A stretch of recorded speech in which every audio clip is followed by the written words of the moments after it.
sasongko kumenyar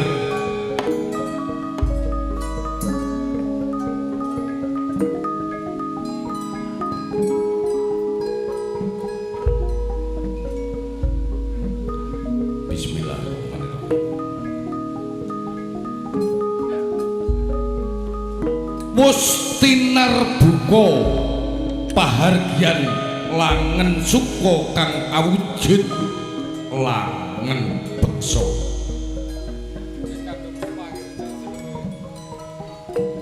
rep sidem permanem tan ana sabawane hanamung suarane gending mugi rahayu larasipun slendra ingkang tansah anggayup-ayup minangka pratandha pilih langen beksa enggal badhe katiti laksa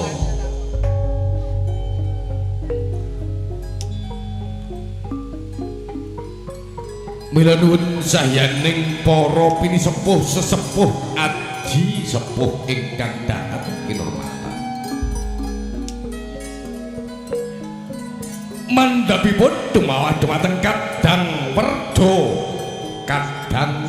taruna ingkang lumrah sinudarsa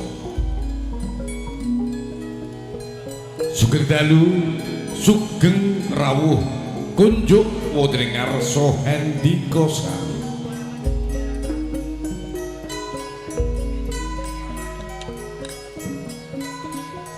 mugi-mugi panjenengan sedaya tansah pinaringan kawilujengan lair tumusik batos rahmat taufik sarta hidayah para rawuh ingkang pantes nampi siing pakurmatan wonten ngari kang piniji dinten kang pinilih nggih Kemis Pahing ingkang tinengeran dening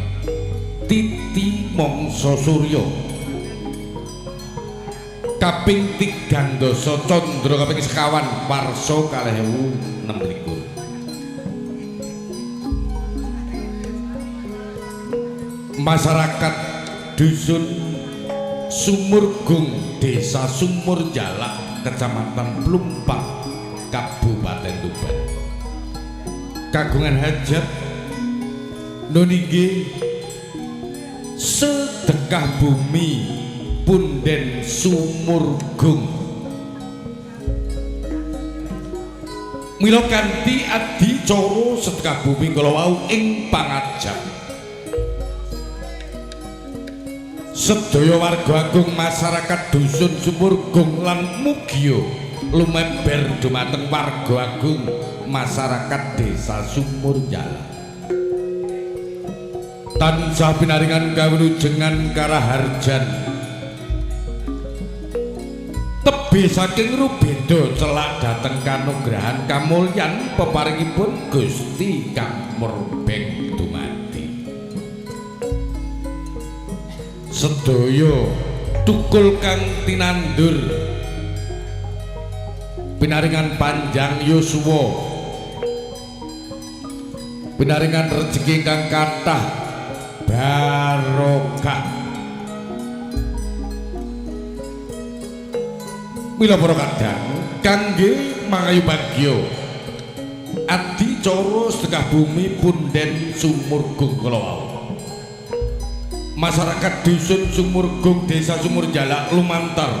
Bapak Ketua Panitia Penyelenggara Dalah Daya kadang-kadang anggota panitia saged anggelar hiburan suka parisuka kanthi melarik langen tayub sinten tapa paraping paranggana ingkang netepi pamundutanipun kadang-kadang panitia setunggal Kusumaning Ayu Karniati putri saking Tanggulangin Kecamatan Montong Kabupaten Tuban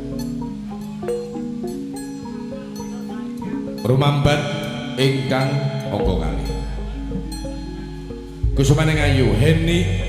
Setiorini Mijil saking Tawangrejo Kecamatan Sarang Kabupaten Rembang Jawa Tengah jangkep ingkang angka 3 Kusumaning Ayu Endah Priyati putri saking Bakulan Kecamatan Temayang Kabupaten Bojonegoro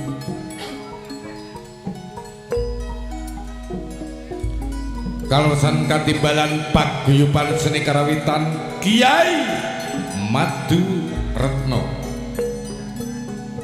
ingkang kapandegan dening panjenenganipun Bapak Kasto ingkang cemondhok wonten ing Ampun Dhuwur wewengkon Genaharjo Kecamatan Semanding Kabupaten Tuban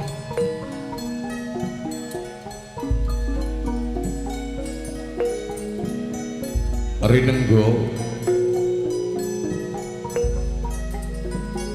kumandanging audio profesional sound system ingkang tansah gelegar bebasan luduk ing mangsa ketiga rental audio sound system Ronggo Janur saking Prambon Wetan Kecamatan Rengel Kabupaten Tuban pagelaran langen tayub sedinten sedalu menika ugi dipun dokumentasi dipun syuting kalian Ronggo Janur syuting ugi boten kata lumpen bilih pahargyan beksan tayub sedinten sedalu menika dipun live streaming dateng YouTube kanthi channel Ronggo Janur channel wondene para kadang suba manggalaning langen tayub kang sinebat pelandang campur nggih pramugari wonten kalih setunggal Ki Kayat Wibisono saking Banyubak Kecamatan Grabagan Kabupaten Tuban dalasan kula pribadi pun Rusnadi kula saking Kanorjo Kecamatan Rengel Kabupaten Tuban para rawuh ingkang dahat kinurmatan wedene kauntenan kula ing mriki minangka Duta Wicara saking Bapak Ketua Panitia Penyelenggara Dalah Daya kadang-kadang anggota Panitia Penyelenggara mbok pilih anggen ngaturi rawuh panjenengan dalu menika ingkang ateges paring dedaharan unjukan utawi gelar papan palenggan kirang nuju prana sedaya kadang-kadang panitia nyuwun agunging sih samudra milasaya ingkang sami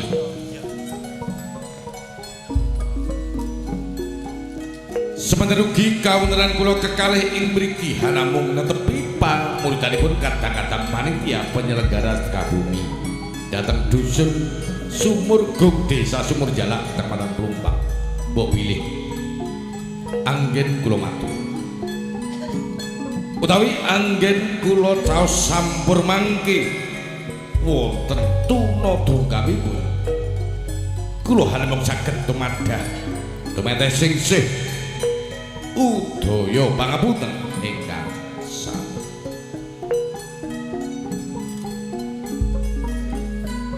mila sedaya kadang-kadang panitia ngaturaken gunging panuwun ingkang tanpa pepindhan rawuh panjenengan dalu menika ingkang sampun karaya-raya nderek-nderek ngregengaken pahargyan mangayu bagya ngregengaken pagelaran langen tayub ingkang badhe katiti laksana sedalu natas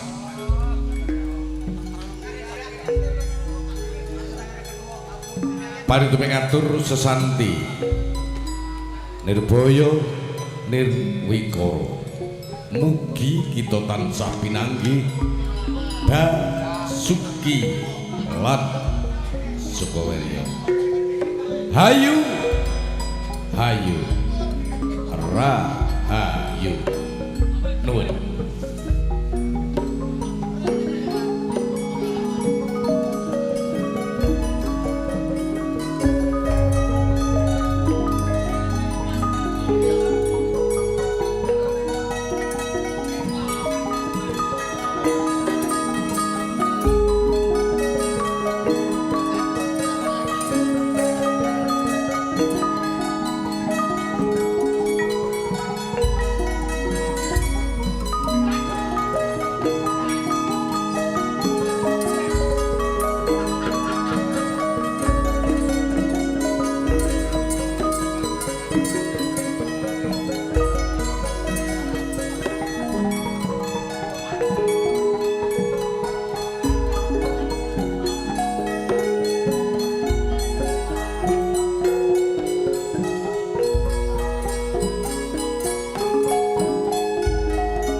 Para tamu telah sampai undangan.